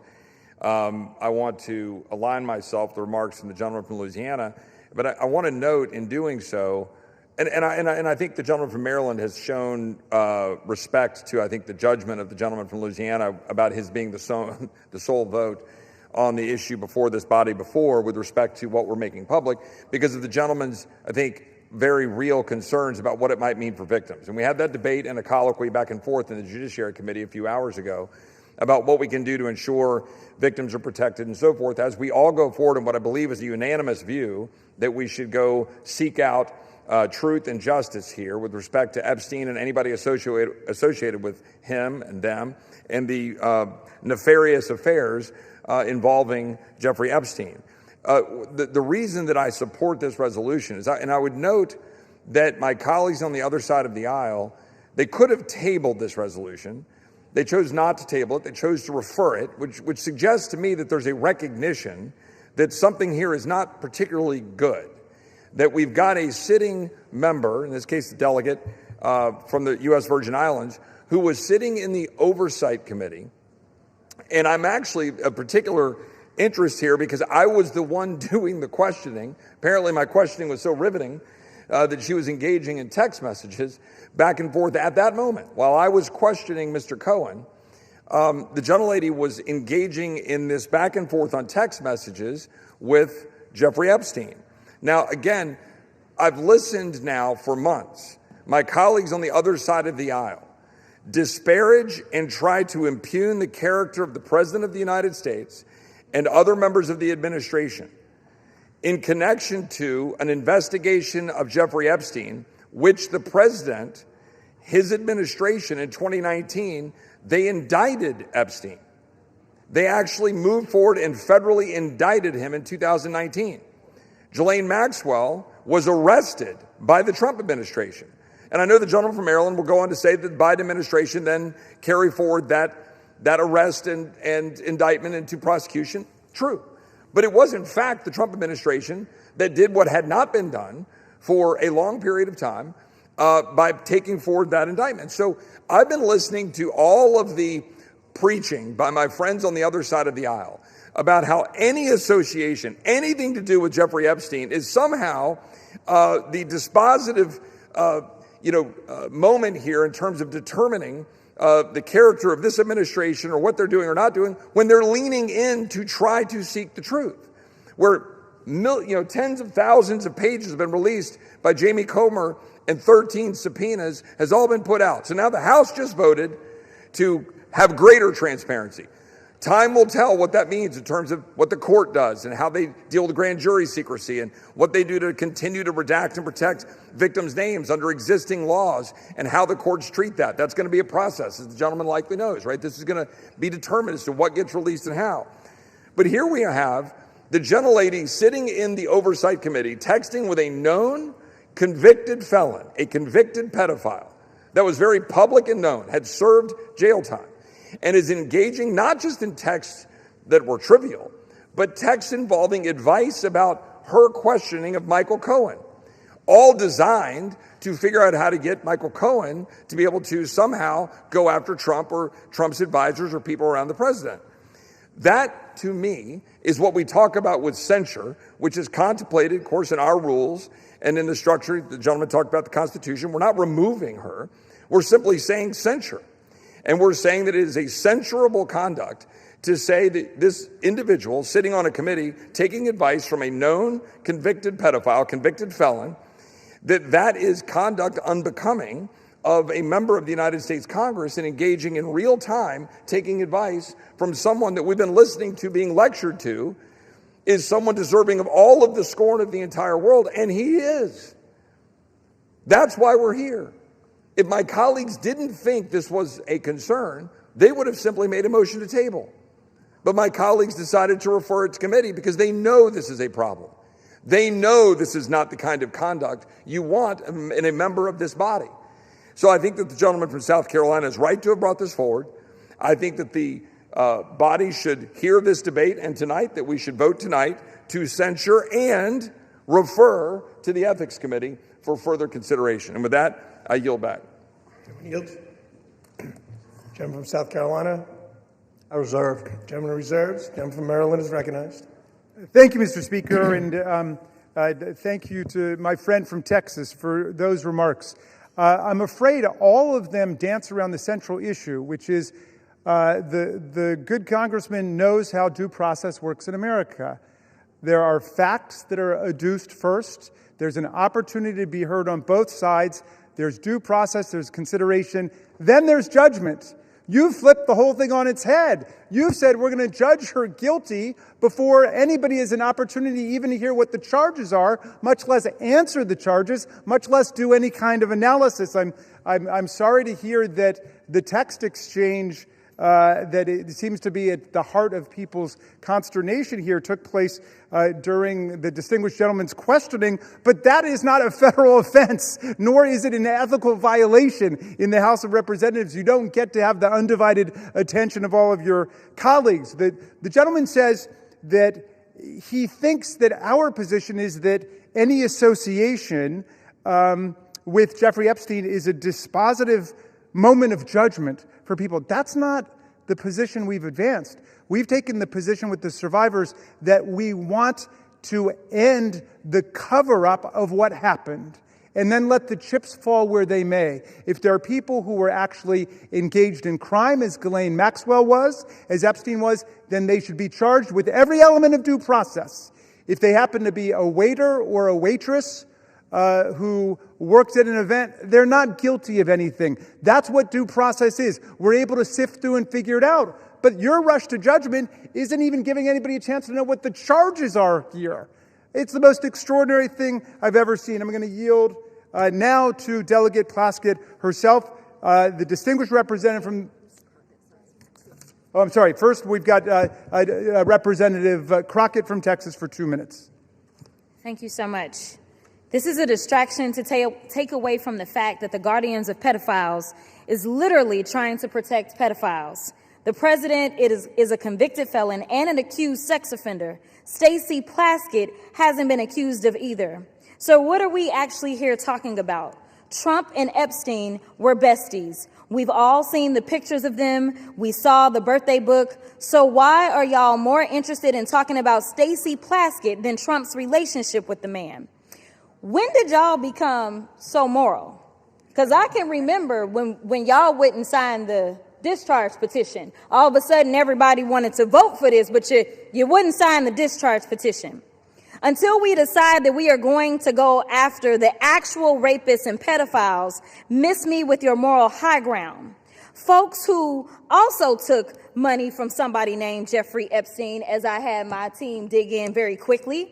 Mitt Romney, the NRCC, Lee Zeldin, George Bush, Win Red, McCain Palin, Rick Lazio. I just want to be clear. If this is the standard that we're going to make, just know we're going to expose it all. And just know that the FEC filings, they are available for everybody to review. This is absolutely ridiculous. You decide that you want to punish a sitting member of Congress because you are concerned about her text messages. Well, maybe you should be more concerned about those sex tapes that we still haven't gotten access to. Maybe you should be more concerned with the fact that the president, his name is mentioned in the files way more than Stacey Plaskett's name. Listen, I'm not saying that anything is right or wrong, but listen, if you're trying to figure out what's going on with somebody that's a criminal, then you maybe need to talk to their associates. That's exactly why maybe she was getting text messages. I'm not saying she was or wasn't. But considering the fact that they were talking to another associate of the president's and maybe she needed intel, you'd have to go talk to somebody that maybe knows what he's up to. Time has expired. We reserve. Gentleman from Maryland reserves. Gentleman from South Carolina is recognized. Speaker, I recognize my good friend from Arizona, Mr. Biggs. How much time is the gentleman recognized? How much time? Time you've allotted the gentleman from Arizona? How much time do we have left? The gentleman has 17 minutes remaining. As much time as the gentleman may consume. Gentleman is recognized. Thank you, Mr. Speaker. Thank you, Mr. Norman. Thank you for raising this issue. This is, to me, this is an interesting issue because I'm hearing the argument is coming at us and it says, well, you know, there's no due process. Well, debate is a part of due process. That's part of due process, is to have this debate. You get to stand up, get to defend, and get to raise your issues. And you chose to take it back to committee, which, as Mr. Roy said, that kind of indicates that maybe you know that there's something that's not great about this. So I'm looking at this, and here's at least one of the exchanges that seems to have taken place. And maybe we'll hear some comment about it. That'd be good. You can make some comment about it. But in this exchange, Mr. Epstein sent a text message to the gentlelady from the Virgin Islands, and this is the quote. He brings up Rona, keeper of the secrets. And who's he referring to? Rona Graff. That's a Trump assistant. And Plaskett responds, Rona? ? Quick, I'm up next. Is that an acronym? So she wants to know what Mr. Epstein wants her to talk about. Don't you find that interesting? I find that really intriguing, especially since we know what Mr. Epstein was. And Epstein responds, that's his assistant. Doesn't really say much more than that. And then Plaskett starts questioning Mr. Cohen and asks about Graff. So not only was she texting, having this communication with Mr. Epstein, she's asking Mr. Cohen what Mr. Epstein wants her to ask. Another text says from Epstein, good work. That's after she wraps it up. All of this seems to be very interesting. And I'm sorry, I don't breathe the rarefied air of the Intelligence Committee. I don't. I'm just a regular guy and a member of the House. That's all. So I don't know about that rarefied air, and I guess I'm part of the sewage. That Mr. Himes said. Yeah. Thanks for agreeing with me, Ms. Plaskett. So she's got us down. Unless you're in the Intelligence Committee, you're crap. That's what the Intel Committee says. But here's the deal. When you're sitting there in a sitting committee and you're having communications with a convicted sex offender, and you're taking their advice on how to ask questions, maybe you got a problem. Maybe your problem is that you've brought disrepute on the House. And this isn't from the articles. This is from the 10,000 pages or so released last week from the Oversight Committee that they received from the Epstein estate. This isn't fishing around. This is coming from real evidence. So I sit here and I listen. Oh, she's the finest member that ever walked the planet, man. That's what you heard. But the bottom line is this. She's sitting there seeking advice and counsel on how to ask questions from Jeffrey Epstein, who this entire body, save one, just condemned. And we want all the evidence. And it's a shame to be here, but for one thing, you made the choice. And so, Mr. Chairman, I'm encouraging everyone in this body to support Mr. Norman's resolution. And I yield back. Gentleman yields. Speaker, I reserve. Gentleman, South Carolina reserves. The members are reminded to direct their commentary to the chair. Before I recognize the gentleman from Maryland, please remind yourself, as well as the members, to refrain from engaging in personalities towards the president. Does the gentleman seek recognition? Yes, I do. Gentleman is recognized. Thank you very much. I want to remark that yet one more member says we should go ahead and censure her, and then we should do a complete investigation. I think any fifth grader in America knows that's the exact opposite of what due process means in America. We don't punish people before we have investigation and the opportunity to be heard. I yield 6 minutes now to the distinguished gentlelady from Virgin Islands, Representative Plaskett. Thank you so much to Mr. Raskin, to my former professor in law school, and I want to address the body. I first want to give you all a sense of what was happening that day. Everyone knows at that hearing in February, the entire country was watching. As Michael Cohen decided he was going to finally give up information about what was happening in the Trump world, the Trump enterprise. And at the beginning of that hearing, the ranking member, Jim Jordan, had the disrespect to Elijah Cummings, may he rest in peace and his name be a memory, after not allowing Mr. Jordan to shut the committee hearing down. And I turned to Mr. Jordan and told him to have respect for the chair and to basically shut up. And that moment went viral. And I began to get innumerable texts from friends, from foes, from constituents about what was happening in that hearing.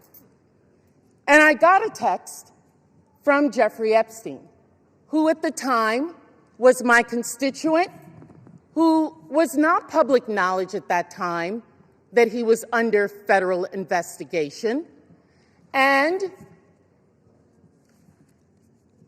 who was sharing information with me. Now, I heard recently from someone that I was seeking advice from him. Let me tell you something. I don't need to get advice on how to question anybody from any individual. I have been a lawyer for 30 years. I have been a narcotics prosecutor in New York City. I have had the honor of being a political appointee at the Justice Department after September 11th as a Republican appointee in the Bush administration. I know how to question individuals. I know how to seek information. I have sought information from confidential informants, from murderers, from other individuals, because I want the truth, not because I need them to tell me what to say. And if you look at the transcript, you will see that I questioned Michael Cohen for 5 minutes. The Washington Post only shows you 30 seconds and takes from it one individual's name that I got from Jeffrey Epstein and didn't know who the individual was, and put that individual with a host of other individuals that I felt the committee should subpoena. They've never been subpoenaed. They've never been questioned. Because at the end of the day, I know that in the Trump administration and with my colleagues over there, it's not about sexual assault. It's not about support of victims. It's about money. It is about money. I have consistently stood against sexual violence and the exploitation of women and children in previous careers as well as here in this body. We all know that Jeffrey Epstein's actions were absolutely reprehensible. As a constituent, as an individual who gave donations to me, when I learned of the extent of his actions after his investigation, I gave that money to women's organizations in my community. Not back to him, but to women in the community who needed that support. That's what I think should have been done, and that's what I did. They've taken a text exchange which shows no participation, no assistance, no involvement in any illegal activity, and weaponized it for political theater, because that's what this is. This has been reviewed by federal courts. Any charges, victims who initially had a case against me dismissed it on their own without prejudice. You don't want to talk about what is really happening here.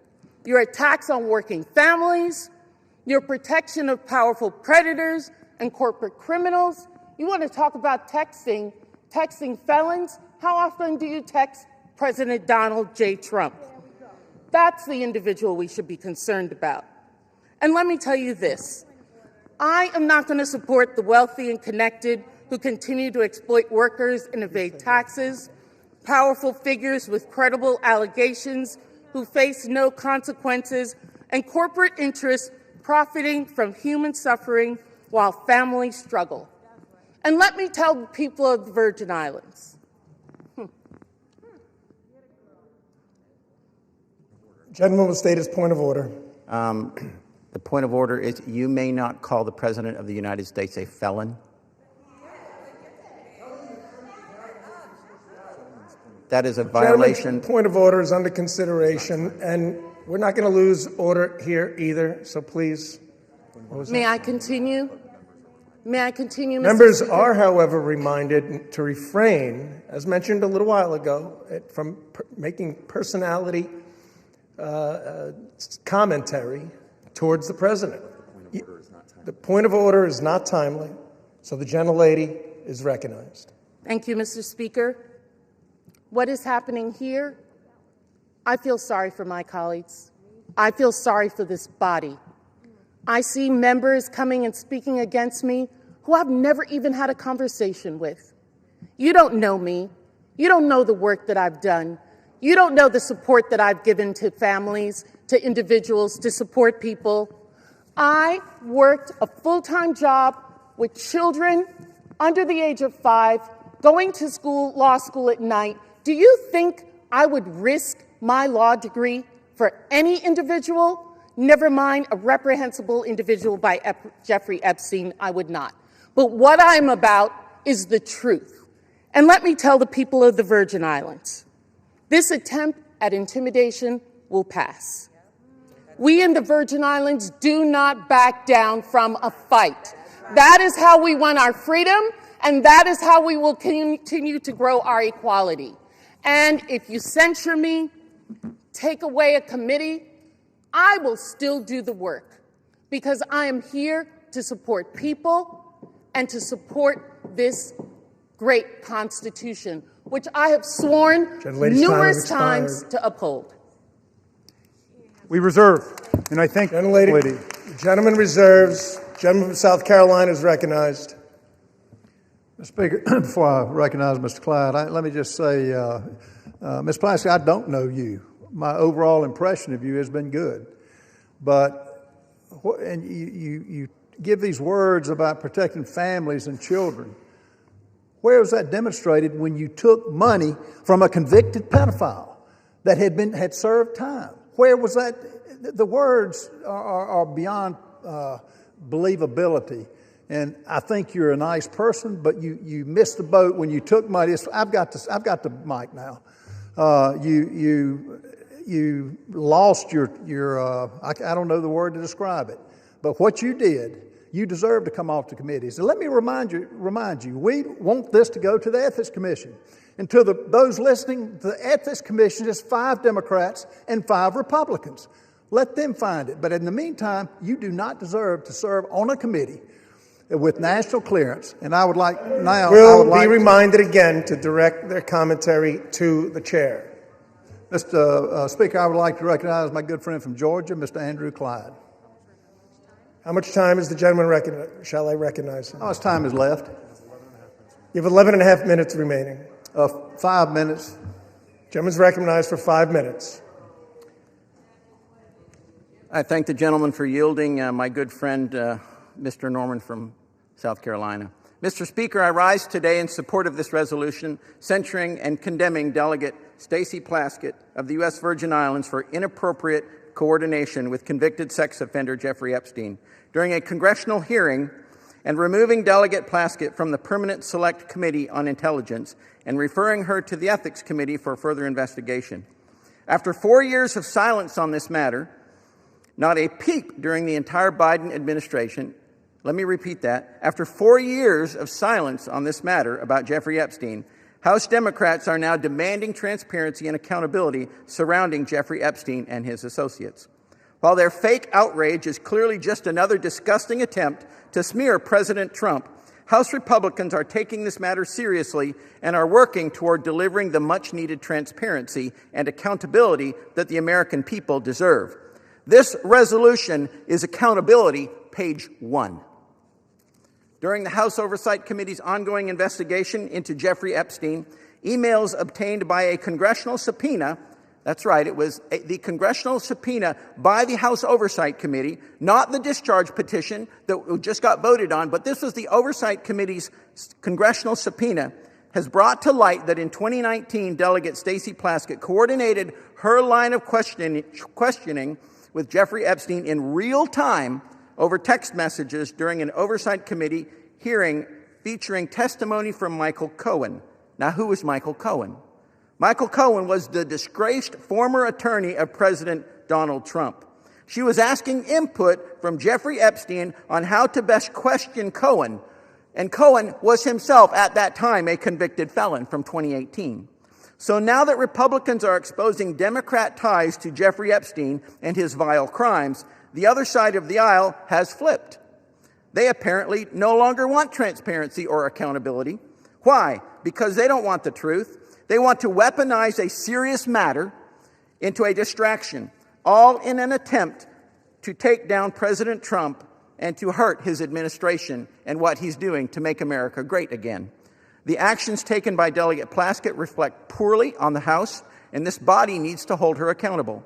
I urge all of my colleagues to vote to adopt this resolution to show the American people that those who colluded with Mr. Epstein, including members of the House, will be held accountable, and this resolution is the beginning of that. I thank you, and I yield back. Gentleman yields. To the chair. Speaker, I reserve.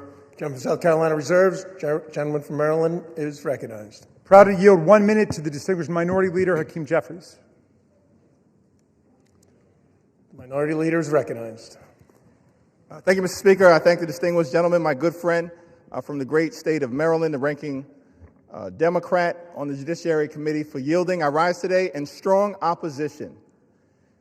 This resolution, this effort to censure Delegate Plaskett, to rip away her membership on the Intel Committee, is nothing more than a political stunt by a desperate, failed candidate for governor, trying to pander to the people back in South Carolina. Nothing more than that. You want to make the statement about who's brought disgrace to the House? The actions of this House Republican majority have brought disgrace to the House of Representatives from day one of this presidency. The reality is, if you want to talk about fealty to the Constitution and things of that nature, the House is a separate and co-equal branch of government. You don't seem to understand that. You functioned from the very beginning of your so-called majority, Mr. Speaker, not as a check and balance on an out-of-control administration, but as a reckless rubber stamp for Donald Trump's extreme agenda, and you are failing the American people. You failed to keep your core promise. Your core promise to the American people was that you were going to lower costs on day one. Costs haven't gone down here in the United States of America. Costs have gone up. The Trump economy is a complete and total failure. It's a disaster. The American people are hurting. And so every week, you come to the House floor now that you've returned from your 7-week taxpayer-funded vacation and come up with another stunt to try to distract the American people. Or perhaps you were ordered by your puppet master, Donald Trump, who wants to distract the American people today because his effort to suppress the Jeffrey Epstein files has failed spectacularly. We believe in transparency. We believe in accountability. We believe in due process. That's the opposite of what is happening on the floor today. And let me be very clear about Stacey Plaskett. She's a woman of great intelligence and a woman of great integrity. And she deserves better than what she's receiving from House Republican extremists. She deserves the opportunity to be heard. She deserves due process. She deserves the ability to make her case, not to be prosecuted by petty foggers playing lawyer on the floor of the House of Representatives. Google that if you don't know what it means. The so-called Freedom Caucus want to lecture us about proceeding at this moment. The actions that you continue to engage in will have consequences. Consequences today, consequences tomorrow, consequences next week, consequences next year, and certainly consequences when the American people throw this House Republican majority out in the aftermath of the election next November. Be very careful about the extreme actions that you continue to engage in.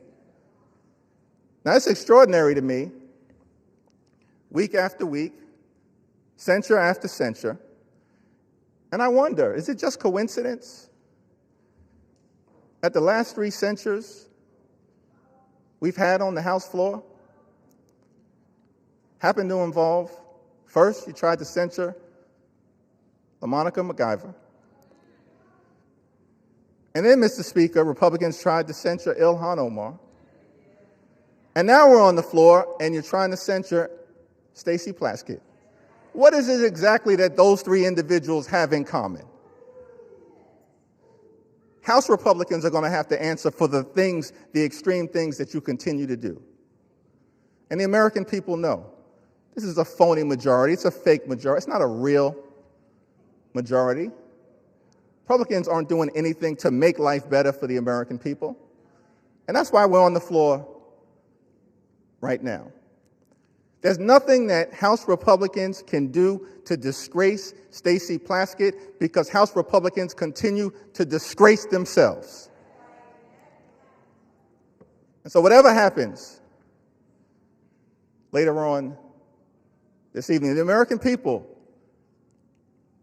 will hear from Delegate Plaskett beyond this, making her case. The people of the Virgin Islands, I'm confident, will continue to stand behind her.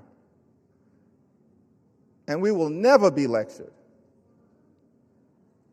on issues related to accountability and transparency and principle and ethics from this group of extreme House Republicans who continue to visit a national nightmare on the American people, bending the knee to a wannabe king, doing real harm in real time, and at the end of the day, your time is coming as well. I yield back. Chairman yields. How much time do we have, Mr. Speaker? Gentleman has 4.5 minutes. 3.5 minutes. All members are again reminded, including Minority Leader, to direct your comments to the chair. All members are again instructed, including Minority Leader, to refrain from engaging in personalities towards the President. The gentleman from Maryland seeks recognition. No, we'll reserve. Gentleman from Maryland reserves. Gentleman from South Carolina. Speaker, I find it interesting that the Minority Leader mentioned that, we got a not really a majority. I will tell you, 77 million people are a majority. They rendered the consequences to elect the president that has revived this country from a disaster 4 years under the Biden administration. Let's go back under a little bit of history here about the hearing. The messages show that Plaskett texted Epstein before the hearings that started that day at 7:55. She texted him, the sex offender, the predator on the children she says she protects. They had comments like she told Ms. Plaskett talk about his grades. She mentioned that she had a great-looking outfit. This is from Mr. Epstein. In 10:40, she broadcast a feed cut to Ms. Plaskett showing her moving her mouth as if she was chewing something. And Ms. Plaskett mentioned that she had multiple texts. Well, according to the records, and I don't know how many of her texts came from those convicted of felonies, but on at 2:25, Epstein sent 2:25 minutes before Plaskett began questioning Cohen at 2:28. Epstein messaged back, "Good work," at 2:34, 1 minute after Plaskett finished her question to Cohen. So the whole 5 minutes was pretty much conducted under the direction of a convicted pedophile. And this dialogue, Ms. Plaskett was reached by phone Thursday. Plaskett declined to answer questions about the text messages and directed all inquiries to congressional staff. Plaskett's chief of staff said Thursday she was not in a position to confirm or not whether the Congresswoman was texting with Mr. Epstein at the hearing. She did not respond to follow-up questions. Bottom line, these are facts. These are text messages. This wasn't smoke and mirrors. So it's interesting that they're taking that tact. But, Ms. Speaker, how much time do I have left? Gentleman has 6.5 minutes remaining. I reserve. Gentleman from South Carolina reserves. Gentleman from Maryland. I'm yielding 1 minute to the representative from New York, Ms. Clark. Gentlelady is recognized. Mr. Speaker, I rise today on behalf of the Congressional Black Caucus, the conscience of the Congress, in strong opposition to this resolution. This resolution is a blatantly partisan, shameless attack. As we sit here today, Donald Trump is still the single person in this country with the authority and the ability to deliver justice to survivors and truth to the American people by just releasing the files. So instead of answering why Donald Trump chooses every single day not to release the Epstein files, they're pointing fingers at this side of the aisle. Mr. Speaker, unlike the president, Congresswoman Stacey Plaskett has committed no crime, violated no rule, and broken no promises. There has been no investigation, no due process, no inquiry into whether the Congresswoman had any connection whatsoever to Epstein's despicable and disgusting criminal conduct. This resolution would have us remove a capable and hardworking member of one of the most serious working committees in this body on the basis of a conversation from more than 6 years ago, which broke no rules, and has no connection to any criminal activity. I urge my colleagues to vote no on this partisan resolution, this sham, and I yield back. Gentlewoman's time has expired. We reserve. Gentleman from Maryland reserved. Gentleman from South Carolina. Speaker, I reserve. Gentleman from South Carolina reserves. And we're prepared to close. It's closed. Yeah, I'm prepared to close. All right. Gentleman from South Carolina is prepared to close. Maryland is recognized.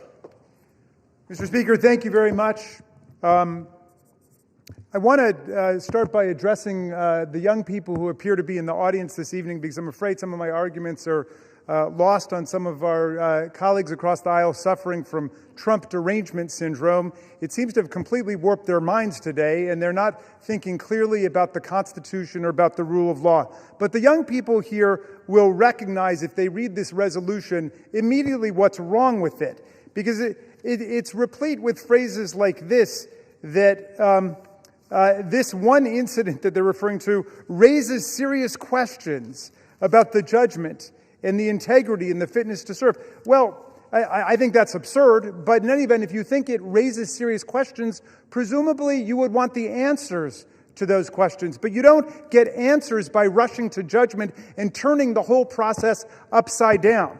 This resolution starts by saying we censure her, we remove her from committee, and the very next component of it says we direct the Committee on Ethics to conduct an investigation. That is the opposite of due process, and I hope at least future generations will understand that's not how we hold people accountable, whether it's under criminal law, under civil law, or under an ethics process, which they purport to want to be launching here. Again, go back to the George Santos standard. The reason we voted against just hanging him out to dry and censuring him and expelling him is because the process hadn't happened yet. And Democrats and Republicans together did it, but they're thinking in solely partisan terms. Even Matt Gaetz, accused of having sex with a 17-year-old was never censured by the House of Representatives. Even with Speaker McCarthy and others condemning him for what he did, we did not censure him.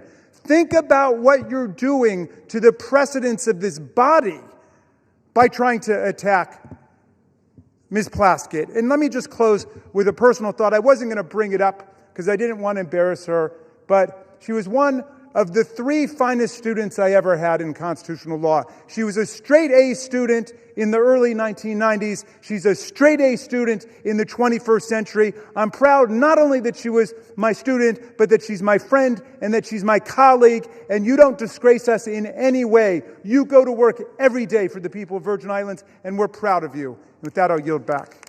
Gentleman yields. Gentleman from South Carolina is recognized. Mr. Speaker, I find it interesting that the president is occupying the minds of my good friend on the left rent-free. And it's interesting they bring him up every time, and keep doing it. Keep doing it. This president's got a record that is second to none. And I hope our listeners in the audience can distinguish between just words and babbling on when they reject the facts of what's been presented. Texts don't lie. And they can offer all the excuses. And I do think Ms. Plaskett is a nice lady. She made a mistake here, a bad mistake. She took advice from a convicted pedophile that is indefensible in this discussion here today. Mr. Speaker, I've listened to my colleagues defend the indefensible. I've heard everything from this is old news to this is just politics. But not a single person has disputed the key fact. Written records in Epstein's own estate documents show Delegate Plaskett sought his input for an official hearing. This is the issue. That alone. Everything else is just noise. This chamber cannot overlook that a sitting member of Congress coordinated with a convicted sex offender to prepare questions for an official proceeding. Imagine telling the American people that that's acceptable.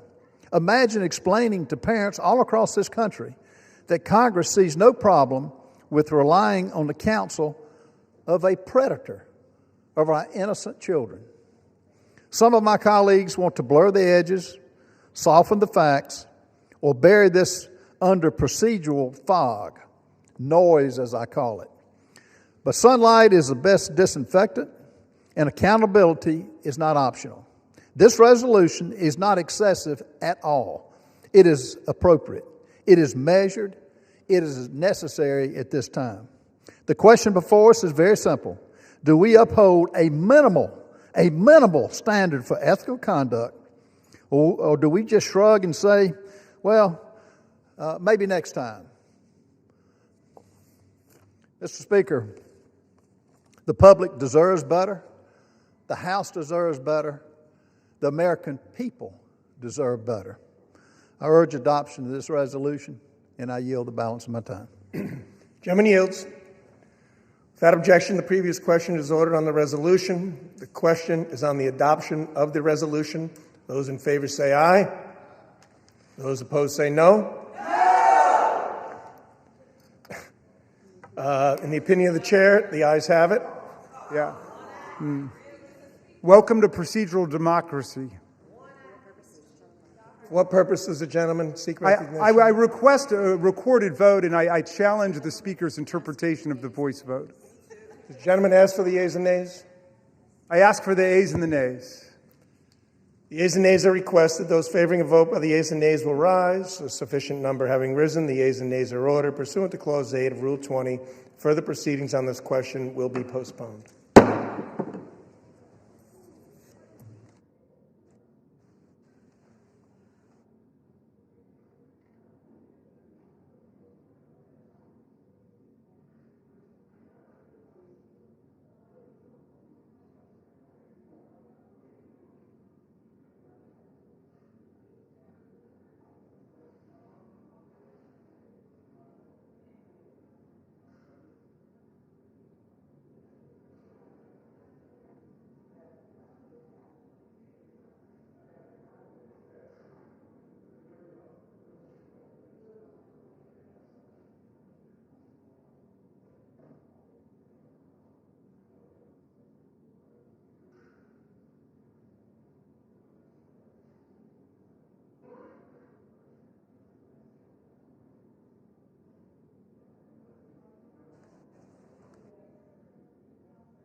Okay. For what purpose does the gentleman from Arkansas, Mr. Westerman, seek recognition? Mr. Speaker, pursuant to House Resolution 879, I call up H.J. Res. 130 and ask for its immediate consideration in the House. The clerk will report the title of the joint resolution. House Joint Resolution 130, Joint Resolution providing for congressional disapproval under Chapter 8 of Title 5 United States Code of the rules submitted by the Bureau of Land Management relating to Buffalo Field Office Record of Decision and Approved Resource Management Plan Amendment. Pursuant to House Resolution 879, the joint resolution is considered read. The joint resolution shall be debatable for 1 hour, equally divided and controlled by the chair and ranking minority member of the Committee on Natural Resources or their respective designees. The gentleman from Arkansas, Mr. Westman, and the gentleman from California, Mr. Huffman, each will control 30 minutes. The chair recognizes the gentleman from Arkansas, Mr. Westman. Mr. Speaker, I ask unanimous consent that all members have 5 legislative days to revise and extend their remarks and to include extraneous material on H.J.